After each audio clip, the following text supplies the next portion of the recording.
Alhamdulillah nahmaduhu wa nasta'inuhu wa nastaghfiruhu wa nu'minu bihi wa natawakkalu alayh. Wa na'udzu billahi min shururi anfusina wa min sayyiati a'malina.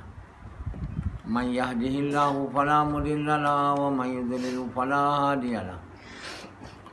Asyhadu an la ilaha illallah wa asyhadu anna Muhammadan abduhu wa rasuluh. Sallallahu alaihi wasallam tabaraka wa sallama tasliman kasiran kasira amma ba'd. Bismillahirrahmanirrahim. Wa man ahsanu qawlan mimman da'a ila Allah wa amila salihan wa qala innani minal muslimin.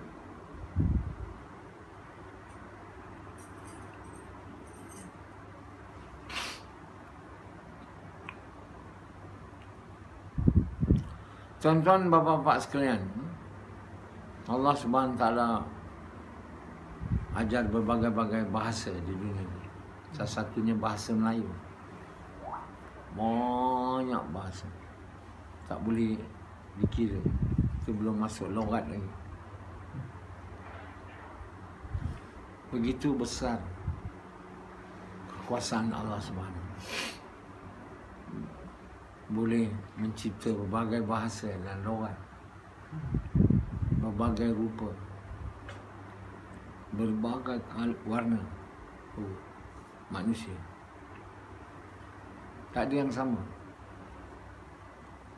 Dia punya tanda jari saja, tanda cop jari tak sama. Dia punya iris tak sama. Begitu Allah buat supaya kita dapat berkenalan, menghormati dan memuliakan satu sama lain. Hanzalah ni rupa dia sekali pandang nampak baik, sekali lagi pandang nampak buruk. Tapi Allah buat ada satu orang wanita, tengok dia terus jatuh cinta. Itu wanita yang Allah jadikan jodoh dia. Jadi Allah bagi tahu, kami bukan saja buat kamu lelaki dan perempuan, kami pasangkan mereka. Jadi Hanzalah pun tak faham macam mana dia boleh jatuh cinta dekat janda tu. Dan janda tu pula jatuh cinta kat dia. Dia tak boleh faham. Jadi tentulah mak dia tak suka. Tentu mak dia marah. Tapi nak boleh buat apa? Allah yang berkuasa menentukan siapakah pasangan kita, isteri kita. Siapa perempuan yang cantik, semua orang kata cantik. Satu orang kata dia tak cantik. Satu orang kata dia bukan perempuan taste saya. Saya ada taste. Jadi itu semua Allah yang buat. Jadi Hanzalah dijodohkan dengan satu orang perempuan tua, jauh lebih tua dari dia. Yang anak dia saja umur dia. Tapi kerana cinta, kita lihat banyak berlaku. Suami dia atau isteri dia tua, isteri dia muda atau suami dia muda. Orang semua hairan. Dia boleh hidup seperti orang lain ni. Siapa yang memasangkan dia? Allah. Bila ditanya baru kita jawab Allah. Kalau kita tak ditanya, tak jawab Allah. Kita kata dia ni bodoh. Awak muda pilih tua. Orang pun yang kahwin tu pun tak boleh faham. Jadi nak menjawabnya, dia kata cinta itu buta. Cinta itu tidak kenal rupa.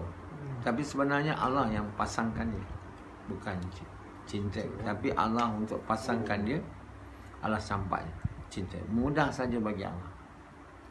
Nak campakkan rasa cinta satu orang pada kita atau kita pada satu orang, bukan satu benda susah. Allah campakkan cinta mak, bapa pada anak dia. Tapi tak ada pada orang lain. Budak kecil tu, yang dilahirkan tu, dicampakkan rasa sayang dalam hati mak dia. Tak berapa pada hati bapa dia. Kerana yang nak menyusukan anak tu mak dia, bukan bapa dia. Bapa dia boleh tidur, tapi mak dia kena bangun bila anak tu lapar. Tak ada perasaan sayang, tak boleh buat. Tak ada perasaan cinta, tak boleh buat. Saya tak boleh bangun untuk susukan anak saya pun tak ada susu. Tapi isteri saya bangun, dia susukan. Bukan dia suka pun, tapi kerana cinta dia buat. Jadi dengan itu Allah pelihara kita lah. Satu orang budak, kalau Allah tak campakkan cinta pada mak dia, malam lapar, mak dia tak nak bangun, bising, mak dia campak dia keluar. Kita akan lihat banyak bayi mati tak? Tapi mereka yang melahirkan anak luar nikah, kerana malu yang amat sangat, sanggup campak budak tu ke tong sampah. Sanggup apa?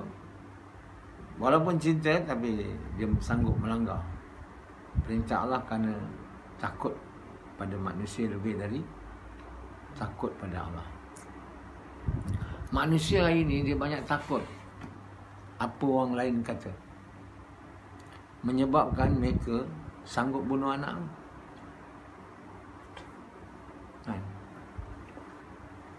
Anak Rashidi kan, kalau janda yang dia bersetubuh dulu tu lahirkan anak, tentu Rashidi tak sanggup. Dan dia orang dakwah. Semua orang kata apa sudah jadi, apa orang kata. Jadi untuk tutup mata orang, tutup mulut orang, dia sanggup bunuh anak tu. Itu yang berlaku. Bukan semestinya orang tu tak semayang punya, benar. Tapi kerana takut, dikatakan malu. Jadi kita malu pada manusia, kita tak malu pada Allah. Sebab Allah tak nampak kan? Tapi pasti dia rekod apa kita buat.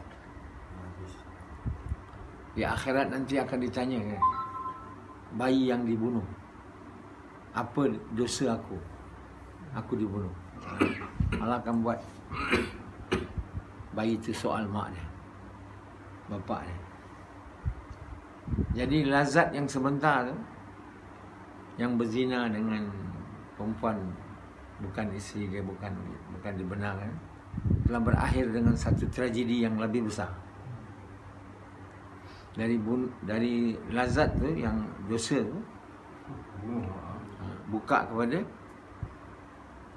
satu dosa lagi besar. Lepas tu lagi besar. Macam-macam lah. Lepas tu bunuh diri. Bunuh perempuan tu, bunuh dia. Dua-dua mati. Tak sedia untuk terima. Jadi kita kalau buat salah, dia tak tutup kat situ. Walau kecil, dia akan buka.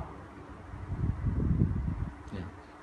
Antara mula nak cium aja perempuan janda yang dia cinta tu, dosa tu buka dia kepada, membawa dia kepada buka baju. Dua-dua. Buka baju tu buka dia pada bersetubuh. Begitulah. Kalau kita kata tak apa, kali ni saja saya buat dosa, nanti saya taubatlah. Kalau kita cakap macam tu lah. Setiap kali dosa tak apa, macam Rashidi, tak apa, tak ada lah. Macam-macam alasan lah. Tak apa, nanti kita taubatlah. Kan kita kan nak kahwin, tak apalah bersetubuh. Jadi alasan tu semua buat dia buat dosa. Tapi dosa tu kan berhenti situ je. Dia akan buka pada dosa lain, dosa lagi, dosa.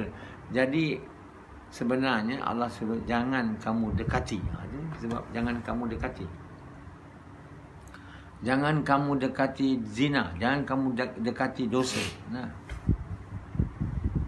Jadi kalau kita tak dekati dosa, kalau kita tak taat perintah tu, kita dekati juga macam Yazid dulu. Sekarang juga kalau ada masa mendekati perbuatan yang meneruskan pada zina, maka berlakulah zina. Nah, pertama kamu dua orang duduk dalam bilik, itu dah mendekati zina dah. Lepas tu kamu cium, kemudian berlakulah segalanya. Tuan-tuan bapa sekalian, sebab itu kita jangan fikir kita ni kuat, kuat menahan serangan nafsu dan syaitan macam Rashidi. Dia ingat dia kuat, dia buat dakwah, sekali digoda kerana dia mendekati zina, tak berzina lagi. So perempuan tu duduk belakang motor dia, peluk dia. Sedap tak? Itu perbuatan mendekati. Ya, peluk dia kan. Panas pula. Sejuk malam. Jadi tuan-tuan bapa sekalian, sebab itu Allah kata jangan mendekati zina. Jadi bila kita tengok satu perempuan, kita punya kemaluan sudah naik, makna kita dah menghampiri zina dengan pandangan itu. Maka pandangan itu terus kita padam dengan menundukkan pandangan. Kalau kita tidak tunduk dan buat benda bawah tu berhenti naik, maka kita akan datang kepada perbuatan yang lain lah. Gangguan seksual. Itu berlaku gangguan seksual semua dekat mana-mana tempat. Lelaki tu mengganggu perempuan tu sebab dia punya kemaluan dah naik. Macam Sufyan dekat pejabat. Kan? Jadi sebab itu tandanya tu, itu tanda. Maknanya telah menghampiri zina. Jadi melihat perempuan sehingga menyebabkan kemaluan dia naik, itu perbuatan menghampiri zina. Jadi maka orang seperti itu patut tunduk tiap kali dia tengok perempuan. Dia tak boleh pandang dia terus. Tapi kalau orang tak naik, tak apalah. Jadi tuan-tuan bapa sekalian, ini antara panduan dia. Apa dia perbuatan yang menghampiri zina? Nah,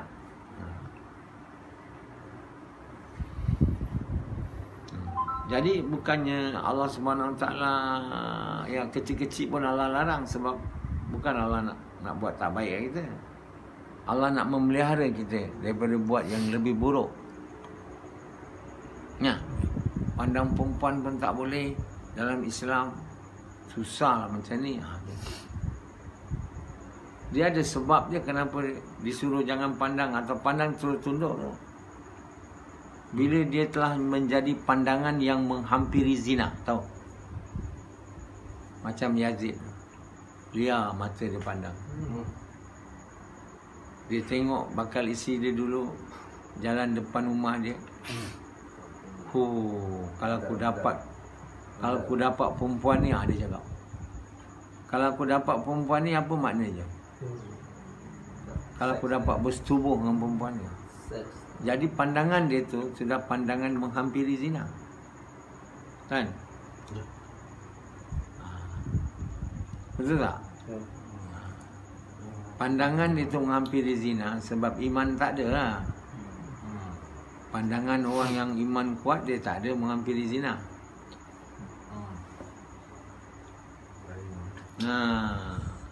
Dia ingat Allah kan.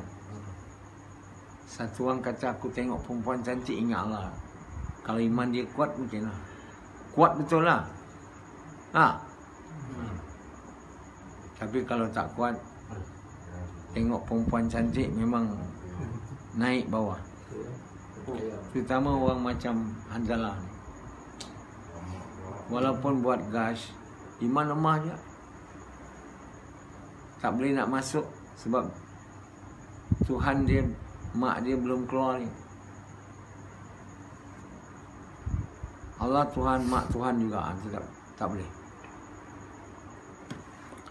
Mak dia telah buat dia percaya dia Tuhan dia, mak dia dari kecil lagi. Sebab itu kita mau ajar anak kita dari kecil lagi, Tuhan tak ada melainkan Allah. Tuhan tak ada melainkan Allah. So budak tu cakap, ini tak ada ajar anak iman. Tak ada ajar anak percakapan baik. Ada terapi anak bistari yang saya buat, tak berlaku. Ada orang yang ambil terapi tu buat sekejap. Lepas tu tak buat lagi. Macam Azri kan, dia mula bersemangat tu beli terapi tu. Saya tanya dia sekarang, masih buat lagi ke? Masih buat lagi ke? Buat.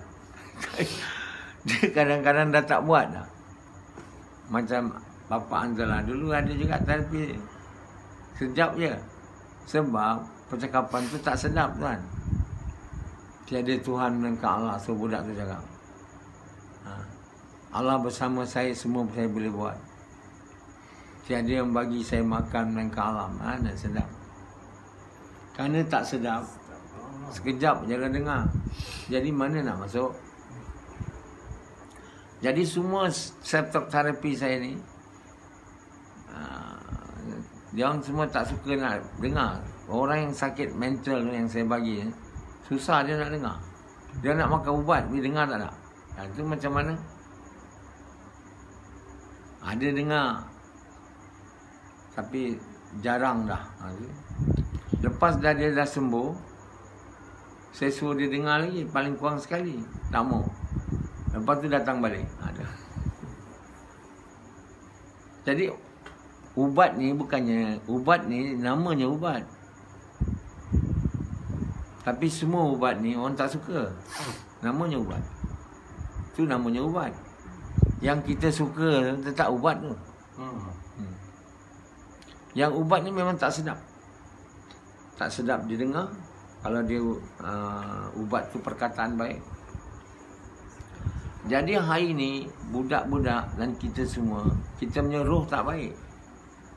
Sebab tak dengar percakapan baik. Satu gas tak buat, jaulah tak buat, cakap kalimah tak cakap. Kalau buat jaulah ke, pergi jumpa orang buat dakwah konon, tak ada cakap kalimah. Tak nak. Kita nak cakap benda yang kita suka dan orang tu suka. Kita mau apa, dia suka kita. Senang kita ajak dia keluar, kita kata. Kalau kita cakap benda yang dia tak suka, kali tu je lah. Lain dia tak nak lagi. Jadi kita semua nak suruh orang suka. Orang memang tak suka cakap kalimah. Syaitan lagi tak suka orang cakap kalimah. Jadi bila saya dulu suruh dia orang cakap kalimah, bila buat kerja dakwah, jumpa orang, dia orang semua marah saya. Dia orang kata saya buat cara dakwah baru. Dia kata saya buat cara dakwah baru, bukan macam elders. Elders di India tak ada buat ni. Tu dia orang tak nak ikut saya. Dia nak ikut elders di Nizamuddin.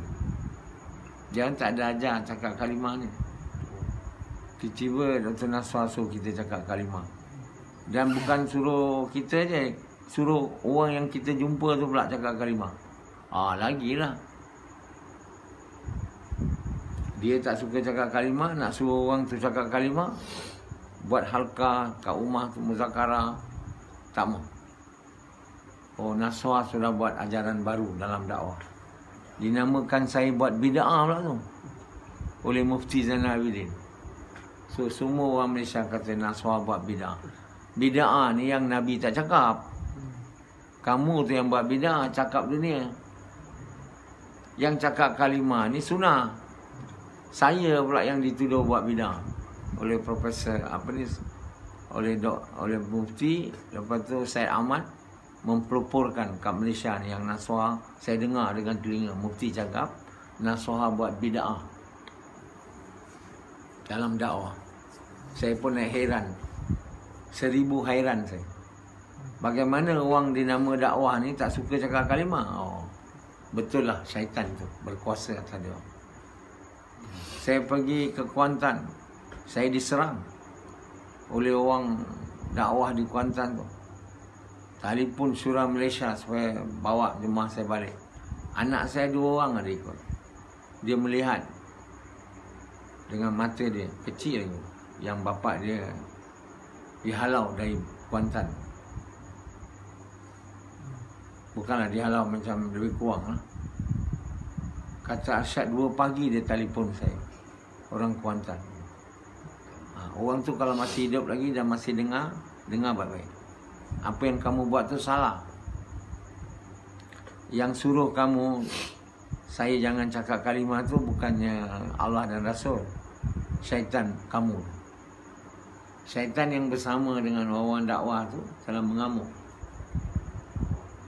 Oh, jangan cakap kalimah. Yang paling tak suka cakap kalimah ni lah syaitan. Tuan-tuan boleh kena faham tu. Anak. Jadi syaitan kata, aku tak suka dia orang cakap kalimah.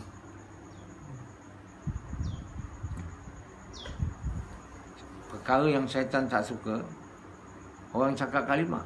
Ada hadis. Apa hadis dia sama?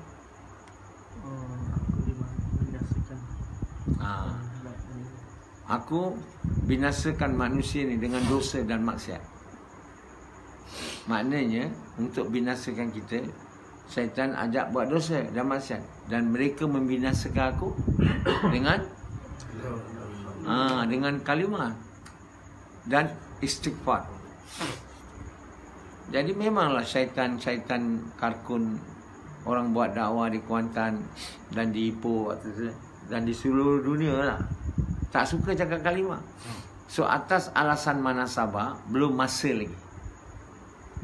Bila saya buat kerja dakwah, ajak orang bukan Islam ucap kalimah, lagilah dia orang tak suka. Nak cakap sama orang Islam cakap kalimah pun tak mau. Ini nak suruh orang bukan Islam ucap kalimah, dia orang kata minta maaf, belum masa lagi. Atas alasan belum masa, mereka tak mau taat perintah Allah. Saya dulu bagi tahu dekat kamu semua, kalau masih ingat lagi, kalaulah dakwah bukan Islam ni nak dimulakan kembali dekat muka bumi ni, dia akan bermula dekat Gombak, dekat Greenwood. Sebab kalimah cakap dengan orang Islam, muzakarah kalimah dengan orang Islam. Tapi orang usaha dakwah yang dinamakan tabligh tak suka. Seluruh dunia tak suka. Bayi Wahab ada buat juga cakap kalimah ni, pun berhenti. Kenapa dia orang tak suka? Syaitan dia orang tak suka, bukan dia orang. Dia orang baik. Tapi syaitan mereka menyalak. Sebab itu kata syaitan, mereka binasakan aku dengan la ilaha illallah dan istighfar. Nak ke dia suka orang cakap kalimah bila dia membinasakan dia? Mesti tak nak. Sebab itu dia mengamuk. Jadi akibat daripada itu, elders semua berhentilah daripada cakap kalimah. Maulana Ilyas dulu, dia cakap kalimah, suruh orang Mewat cakap kalimah. Dan kemudian suruh dia orang sembahyang. Dia orang kalimah pun tak boleh cakap. Tapi macam mana orang tabligh? Kata ikut Maulana Ilyas. Dia bukan ikut Maulana Ilyas, dia ikut syaitan dia. Jadi setiap kita ni ada syaitan, kan? Jangan kita kata kita berjubah, syaitan tak ada. Kita semayang, syaitan tak ada. Kita puasa, syaitan tak ada. Sehingga selagi kita mempersekutukan Allah, syaitan berkuasa atas kita. Syaitan berkuasa lagi dekat Samad. Sebab dia hanya tolerable limit. Syirik yang dipunyai oleh Samad tu tolerable limit. Apa makna tolerable limit? Tahap yang boleh diterima lah. Syirik yang ada pada Yazid dan kamu intolerable. Kerana dia lebih dari Allah. cinta dunia, kerja, isteri, anak lebih dari Allah, itu intolerable. Kurang dari Allah tolerable. Tapi yang paling Allah mau semua tak ada. Pure macam saya dengan izin Allah. Nah.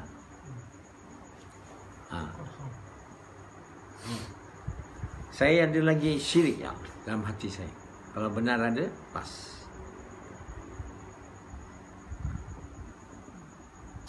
Jadi bila kita tak ada lagi mempersekutu, syaitan kita akan mati atau sakit atau lemah.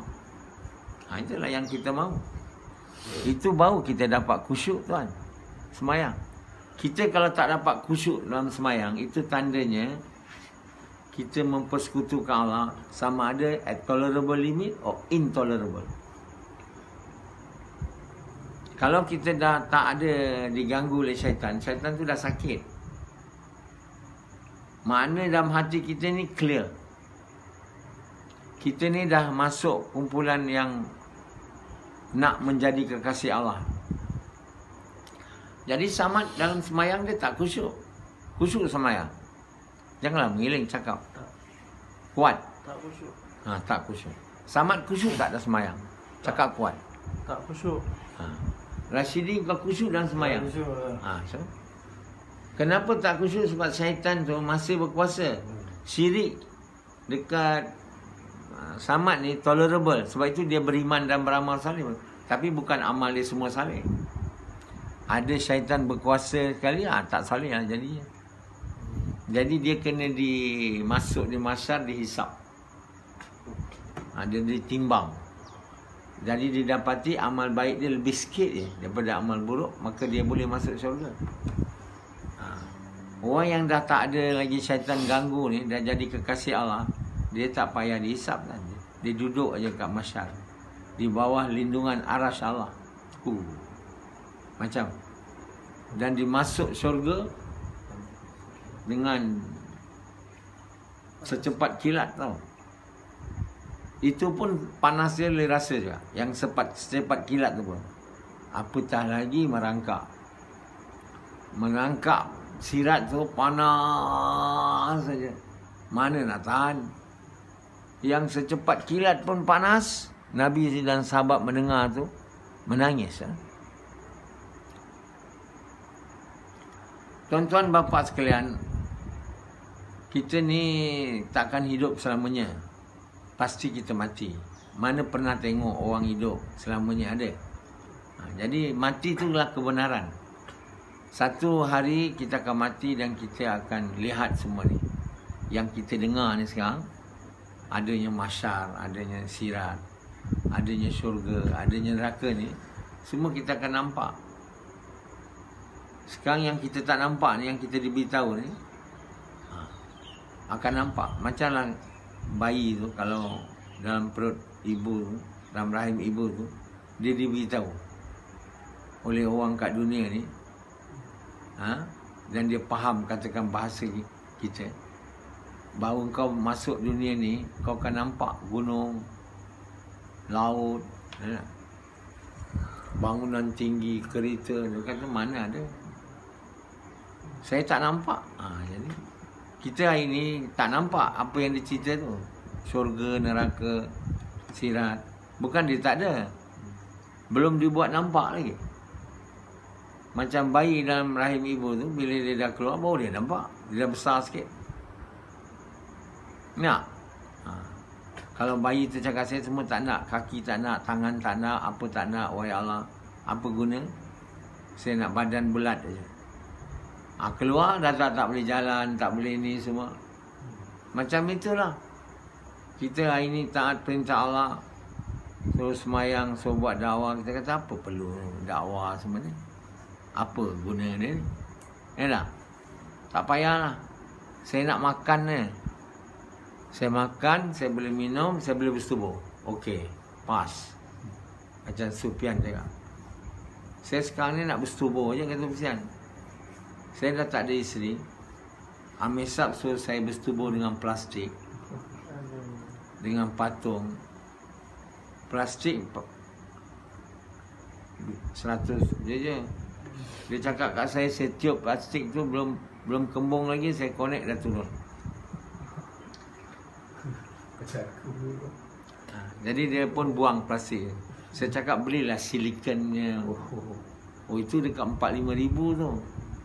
Tak mampu.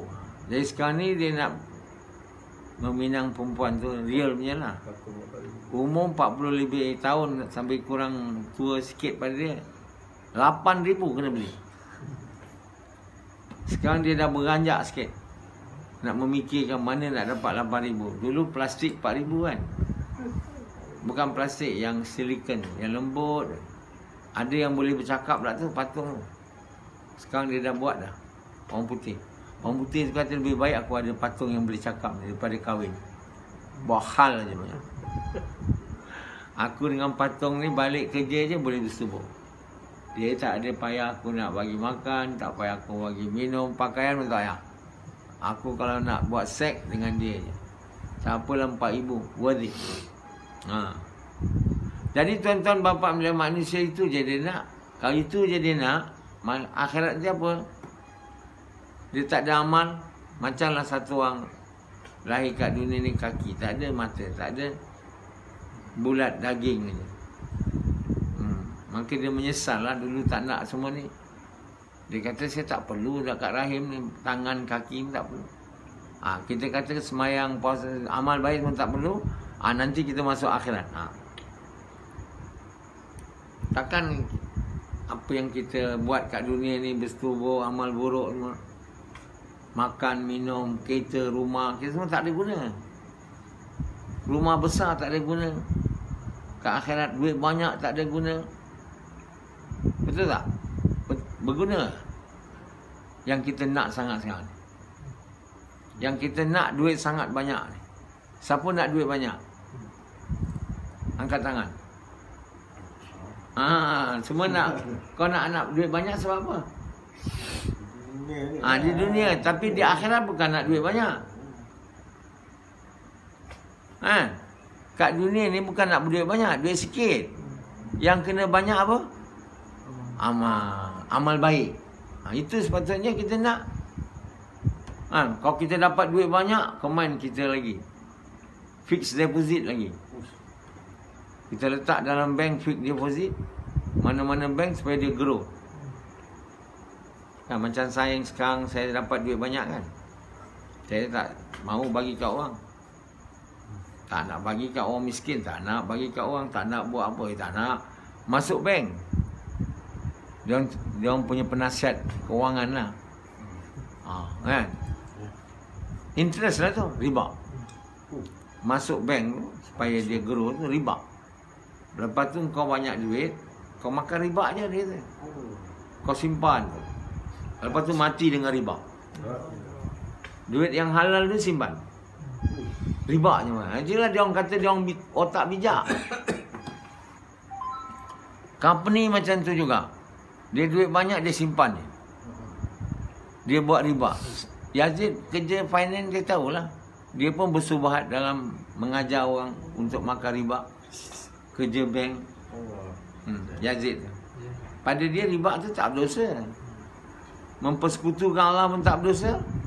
Apa lagi makan riba? Darurat bapak kau. Jadi sekarang ni semua makan riba. Kerajaan Malaysia pun duit riba je.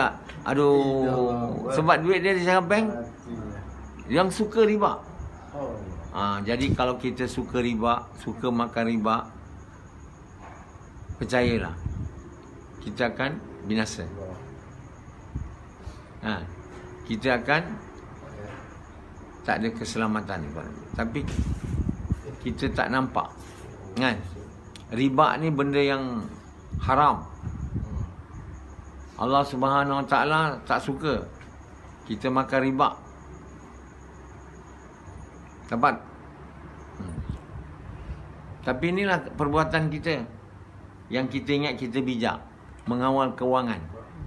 Bukan mengawal kewangan kita. Kita tak ada tahu mengawal diri. Daripada dibakar di api neraka. Jadi tuan yang mulia, kita kena jangan makan riba. Dan jangan kita buat usaha untuk makan riba je. Fixed deposit. Hari ni semua bank-bank menawar fixed deposit tu untuk orang makan riba je. Duit dia simpan je. Ada orang cakap itu salah. Ha? Dia orang kata itulah betul. Itulah cara orang bijak. Dapat duit, tak usah buat apa-apa. Deposit dia. Kita makan riba dia. Jadi duit kita tak kurang. Itulah dia semua benda-benda tuan. Perkara dalam dunia ni macam mana dengan duit riba kita makan, kita punya iman boleh kuat. Dengan ceramah boleh faham. Ceramah agama ni kita duduk makan duit riba. Dengar ceramah. Tentulah lepas ceramah apa dia cakap? Kita cakap apa dia cakap? Tak faham lah. Bukan tak faham, malah buat kau tak faham sebab makanan semua haram. Sebab apa makanan haram? Duit haram. Baju pun haram yang dibeli dengan duit riba. Sebab dia belanja duit riba je. Makan, minum, anak-anak dia semua. Jadi anak-anak takkan jadi baik. Mesti jadi jahat. Anak-anak tu perangai dia jahat. Suka nak buat jahat. Tak boleh jadi baik. Sebab dah makan haram. Jadi semua ni berlaku sebab iman tak ada. Tahu benda tu haram tapi buat juga. Kenapa buat juga? Sebab tak boleh tahan, darurat. Kata Rashidi, alasan darurat boleh makan riba. Depa kata, kau juga kata. Dia tak ada darurat. Kan? Kita tak boleh cakap ini darurat sekarang tak boleh dakwah bukan Islam. Darurat. Ini darurat sekarang puasa tak boleh. Mana boleh? Semua darurat. Baiklah jadi haiwan. Kalau nak mengikut nafsu ni, pelajarannya senang aja. Jadi haiwan. Minta dengan Allah sesungguh jadi kucing. Jadi anjing. Baik buruk lagi jadi babi. Minta. Baik lagi jadi babi. Mati tak ada masuk neraka. Yang kita ni jadi manusia tapi berperangai haiwan. Berperangai kita manusia berperangai haiwan. Haiwan ni apa? Menuhkan nafsu dia je. Agama tak ada. Namanya haiwan. Haiwan ni orang agama tak ada haiwan. Dan kalau kita beriman pun tak ada, kan? Mana apa jadi? Kalau duit banyak pun kita tak boleh jadi insan. Tak jadi manusia. Kita duit banyak, makan banyak, semua banyak, kita boleh jadi haiwan je. Itu pun tak boleh jadi. Haiwan tak ada kaya. Pernah tengok singa kaya? Ada? Ada tu. Haiwan bermakan minum aja. Dia tak ada tahu cari duit, nak kumpul duit, tak ada. Manusia tu yang otak dia berjalan, dia kumpul duit, kira duit, semua tu. Last-last dia jadi haiwan. Buruk lagi daripada haiwan. Bukan haiwan. Last bila masuk neraka, dan tengok haiwan jadi tanah, baru bagi tahu, alangkah baik kalau aku dulu haiwan. Lebih baiklah doa jadi haiwan, tak usah jadi manusia. Kalau kita pilih untuk jadi manusia ni, kita kena jadi orang yang beriman dan beramal soleh. Kita kena jadi orang yang mengajak manusia kepada Allah. Kita kena semayang. Ini dua perintah besar yang membuat manusia itu boleh jadi betul. Bila semayang dia dah betul, baru amal yang lain betul. Semayang tak betul, tak boleh jadi amalan lain betul kan. Semayang nak betul, iman kena kuat. Iman kena kuat, dakwah kena buat. Ini dakwah tak buat, nak semayang aja. Saya semayang aja. Semayang saya akan jadi betul dengan banyak semayang. Tak boleh. Semayang akan betul bila ada ikhlas. Ikhlas akan ada bila ada iman kuat. Iman kuat kena ada, kena buat kerja Nabi. Macam Nabi dengan korban harta diri, masa. Niat kena ikhlas, beritahu. Untuk suka Allah. Ini tak nak buat, nak semayang. Saya semayang, saya tak mampu dakwah. Sekarang darurat, bukan masa nak dakwah. Semayang. Ada semayang je. Semayang yang tak betul, buat apa? Kalau kita semayang banyak, tak betul, dia tak naik ke langit, nak buat apa? Cakap saya. Ada faedah? Ada tu? Semayang aja nak. Saya nak semayang je, nak pergi masjid je. Tak payah nak pergi dakwah macam Dr. Naswar ni. Buang masa je. Dia tak faham. Jadi mereka yang semayang aja pergi masjid hari tua, semayang dia tak ada naik ke langit, tak ada diterima. Nak semayang benda tak diterima, nak buat apa? Kita ni, kalau nak semayang, mau diterima. Kalau nak semayang kita ampun dosa kita semua, kata Nabi, kalau satu orang semayang tu, maka dosa akan diampunkan. Yang dibuat oleh tangan dia, yang dibuat oleh mulut dia, yang dibuat oleh fikiran dia, kaki dia. Itu semayang yang macam mana? Semayang yang tak diterima macam Samad ni, boleh dosa diampun? Tak ada. Macam Rashidi, boleh diampun. Hadis tu tak cakap, tapi kena ditafsir. Bila tak naik ke langit, kat bau pun tak naik, macam mana nak ampun dosa tuan? Macam Nabi pegang kayu, ini daun gugur. Macam mana daun-daun ni gugur? Musim autumn. Macam itulah dosa gugur bila semayang. Semayang yang macam mana? Semayang yang betul, semayang yang diterima. Untuk semayang diterima, kena ada iman. Untuk iman, kena buat kerja dakwah. Hari-hari buat kerja dakwah ni, cuti mati aja. Baru boleh mati dengan buat kerja dakwah. Okey, Dash.